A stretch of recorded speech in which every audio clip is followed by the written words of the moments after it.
Think about your morning. You woke up, and perhaps the first thing you did was reach for your phone.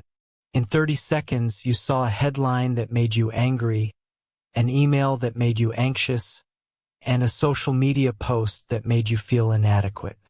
Within 2 minutes of opening your eyes, you handed the keys to your internal kingdom to complete strangers.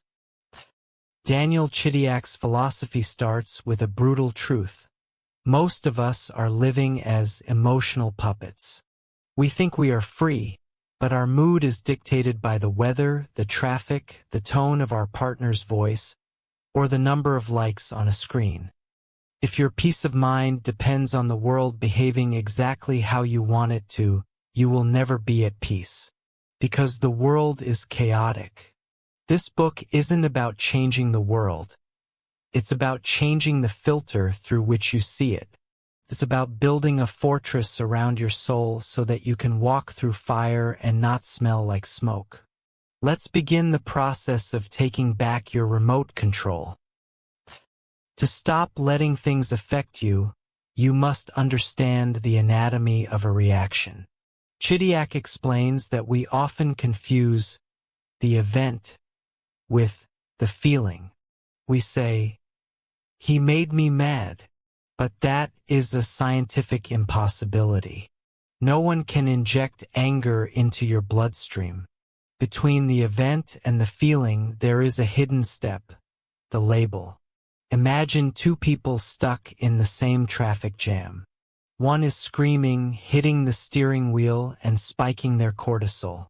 The other is listening to a podcast, enjoying the extra 20 minutes of solitude. The event is identical. The feeling is opposite.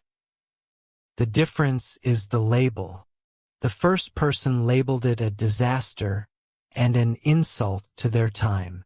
The second person labeled it unfortunate but out of my control. Chidiac's first major lesson is this: you are the author of the labels.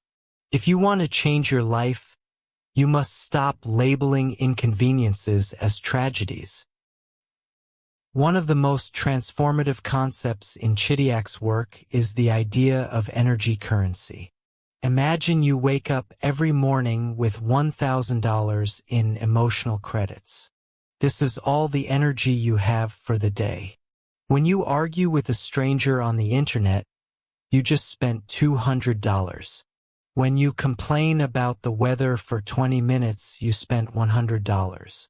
When you replay an old argument in your head while you're trying to work, you're hemorrhaging money. By 2 p.m., most people are emotionally bankrupt. Sovereignty is about being a financial advisor for your soul.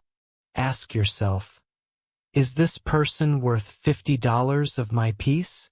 Is this broken appliance worth $100 of my joy? Usually the answer is no. When you start seeing your emotions as a limited, precious resource, you become very stingy with who you give them to. You don't become cold. You become high value. Chidiac goes deeper into the psychology of the mirror.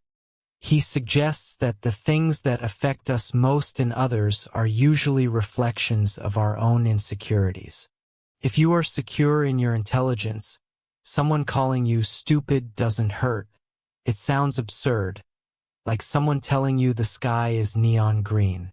You don't get angry. You feel pity for their confusion.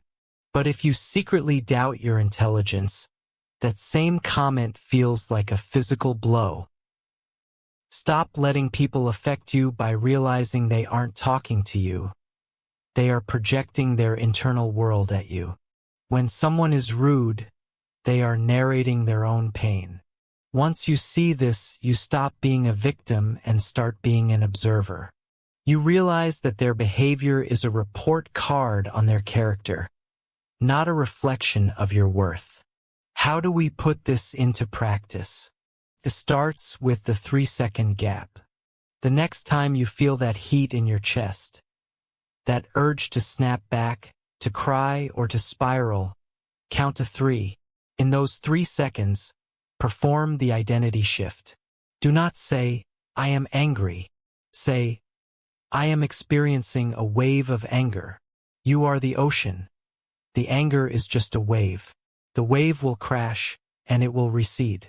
If you identify with the wave, you get tossed around. If you identify with the ocean, you remain still at the depths. Chidiac also recommends a mental nightly review. Before you sleep, ask, where did I give my power away today? Don't judge yourself. Just notice it. Ah, I let that comment from my coworker ruin my lunch. Next time, I will keep my credits. This awareness is the seed of mastery. The goal of stop letting everything affect you isn't to become a robot. It's to become a person who chooses their own weather. When you stop being reactive, you become a leader. You become the person in the room who stays calm when everyone else is panicking. You have a limited time on this planet. Do not spend it being a reaction to someone else's dysfunction. Build your fortress. Protect your currency. Live from the inside out. As Daniel Chidiac reminds us, your peace is your power. Don't ever give it away for free again.